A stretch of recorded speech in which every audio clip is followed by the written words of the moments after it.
모세는 복음을 어떻게 설교했을까? 팀 켈러.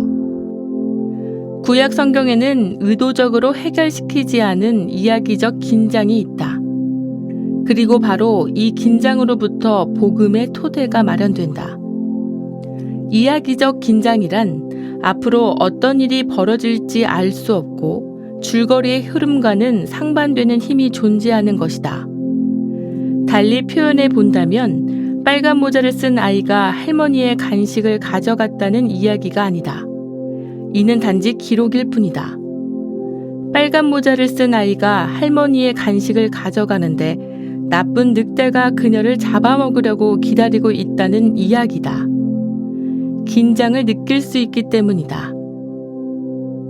여기서 우리는 이렇게 묻게 된다. 앞으로 무슨 일이 일어나게 될까?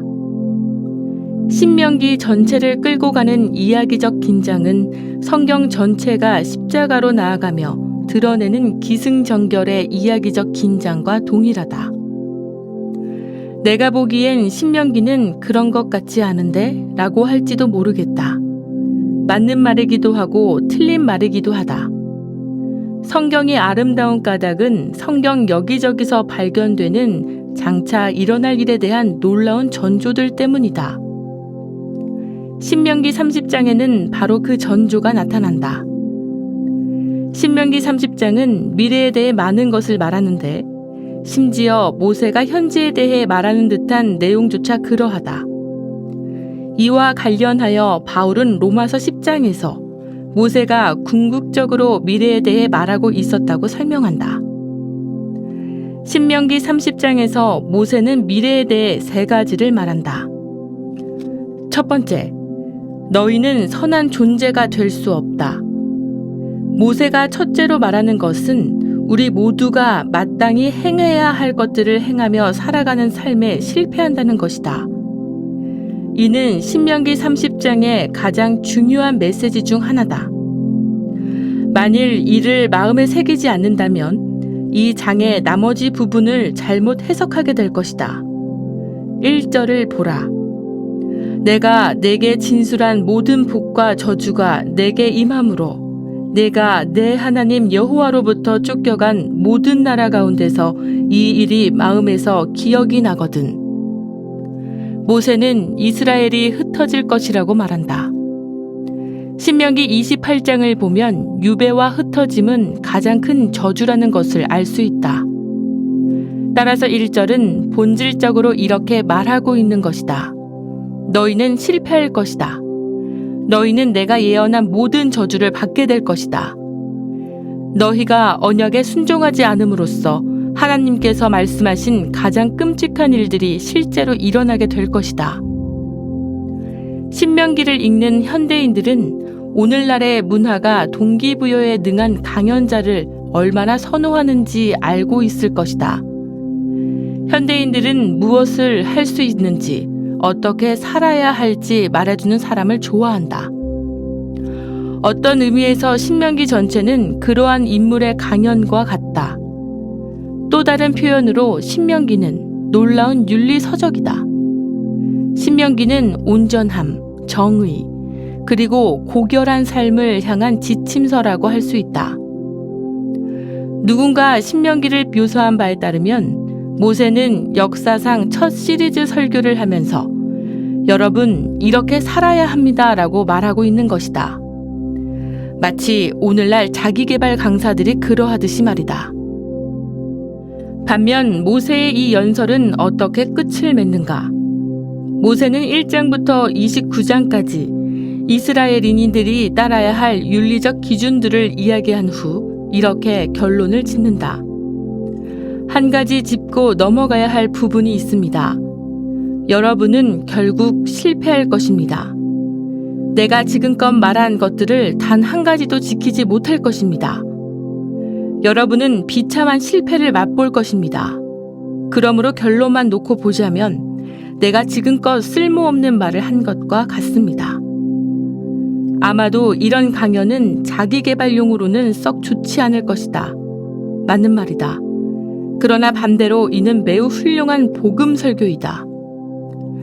모세는 처음부터 너희는 실패할 것이다 라고 이스라엘에게 말했다. 복음 설교자들도 이와 같이 해야 한다. 다시 말해 복음 설교자들은 사람들이 이미 알고 있으면서도 인정하지 않으려는 사실을 끊임없이 되새겨줘야 한다. 여러분은 마땅히 행할 바가 무엇인지 알고 있습니다. 그러나 절대자의 도움이 아니고서는 결코 그것을 행하며 살지 못할 것입니다. 우리는 절대 온전해질 수 없습니다.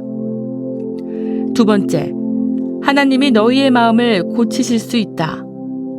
또한 신명기는 하나님이 우리의 마음을 고치셔서 온전케 하려 하실 것이라고 말한다.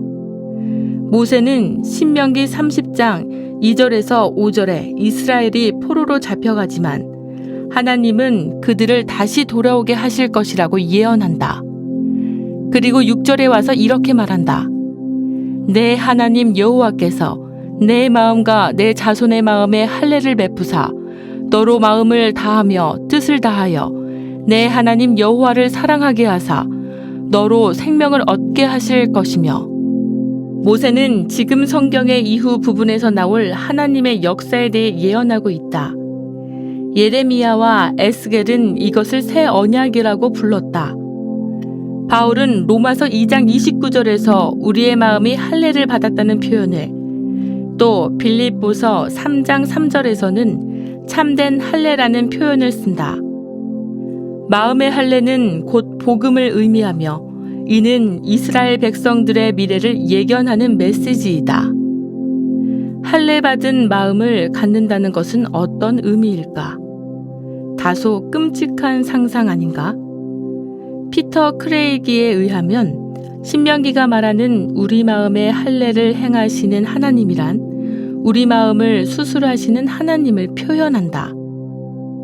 할례가 외적인 순종과 언약 공동체로의 진입 및 하나님의 율법에 대한 복종을 보여주는 표시라면 마음의 할례는 순종하고자 하는 마음을 일으키는 출발점이다. 본문은 이렇게 말한다. 내 하나님 여호와께서 내 마음과 내 자손의 마음에 할례를 베푸사 너로 마음을 다하며 뜻을 다하여 내 하나님 여호와를 사랑하게 하사 너로 생명을 얻게 하실 것이며. 결혼을 생각해보자. 세상에는 사랑 없이 이루어지는 결혼도 많다. 그런데 나는 내 아내 캐시와 처음부터 사랑에 빠졌다. 그녀는 내가 바뀌기를 바랐는데 그런 캐시의 바람은 내가 곧 명령과 같았다. 나는 사랑에 빠져 있었기 때문에 캐시의 말에 따르는 것이 그녀의 의지에 대한 복종이라거나 굴복이라고 생각하지 않았다. 그녀는 내게 아무것도 강요하지 않았으나 사랑으로 인해 나는 분명 변화하고 있었다. 즉, 해야 하는 일과 하고 싶은 일이 동일해진 것이다. 우리의 기쁨과 의무가 동일한 것. 그것이 바로 할례 받은 마음이다. 골로새서 2장 11절은 다소 이상하지만 이렇게도 번역할 수 있다. 그리스도 안에서 너희는 그리스도의 할례로 인하여 할례를 받았다. 바울은 우리가 크리스천으로 거듭날 때 단순히 새로운 마음을 받는 것이 아니라 그리스도의 할례가 선행되었기에 그분께서 주시는 할례 받은 마음을 받을 수 있다고 가르치는 것이다. 그렇다면 그리스도의 할례란 무엇인가? 십자가에서 예수님은 언약의 저주, 즉 내처짐을 겪으셨다. 누군가가 거짓을 말하거나 사기를 치거나 다른 누군가에게 해를 입히는 경우에 회중으로부터 내쳐지는 일은 신명기가 끊임없이 제시하는 형벌이다. 그러나 하나님에 대한 불순종의 형벌은 그분으로부터 내쳐지는 것이다. 그리고 그분으로부터 내쳐지는 것은 곧 생명, 빛, 모든 선한 것들로부터 내쳐지는 것과 같다. 십자가를 위해서 예수님은 우리를 대신하여 그 형벌을 감내하신 것이다. 그분은 우리가 받아야 하는 어마어마한 고통을 겪으셨다. 에덴 동산으로 돌아가 생각해보자. 아담과 하와는 죄로 인해 쫓겨났으며 생명나무로 가는 길은 검을 든 천사로 인해 막혔다. 생명나무로 돌아가는 유일한 길은 그 검을 통과하는 길뿐이고 십자가 위에서 예수 그리스도는 우리를 대신하여 그 검을 통과하셨다. 그가 할례 받았다는 것은 이러한 의미인 것이다. 예수 그리스도가 나와 우리를 위해 그 할례를 겪으셨기에 우리는 오로지 믿음만을 통하여 그분의 자녀가 될 자격을 얻었다.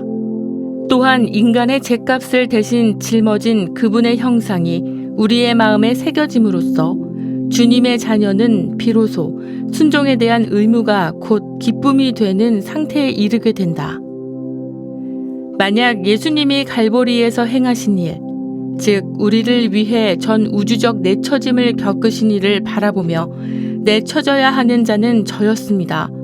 그러나 예수님이 저를 대신하셨습니다. 라고 말할 수 있다면 당신의 마음은 할례를 받은 것이다. 세 번째, 예수님이 너희를 위해 이 일을 하셨다. 위의 두 가지 내용과 비교하여 보았을 때 신명기 30장이 말하는 미래에 대한 세 번째 내용은 두드러질 정도로 현재에 관한 언급처럼 보인다. 사실상 신명기 30장의 1에서 6절은 먼저 너희들은 실패하게 될 것이다. 모든 저주들이 임하게 될 것이고 결국 너희는 포로로 끌려갈 것이다.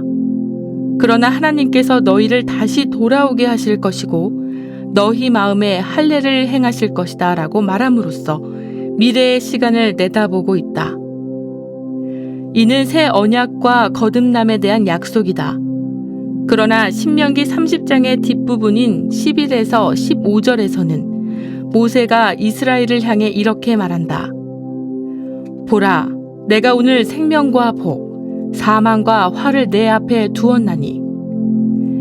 이 부분에서 오늘이라는 표현을 사용한 것을 보면 모세가 미래에 대한 예언으로부터 이제 현재에 대한 주제로 돌아온 것처럼 보일 수 있다.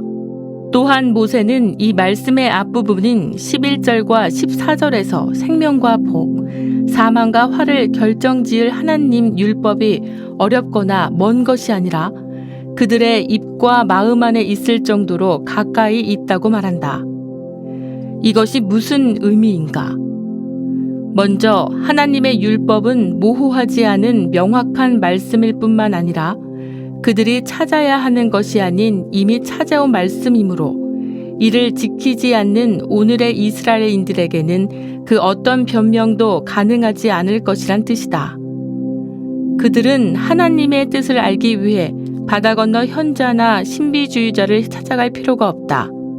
하나님께서 그들에게 이미 율법을 주셨기 때문이다. 반면 톰 슈라이너의 분석과 같이 바울은 이스라엘이 언약을 지킬 수 없고 지키지도 않을 것이라고 모세가 이미 말한 내용을 기억하며 이 본문을 인용했을 것이다.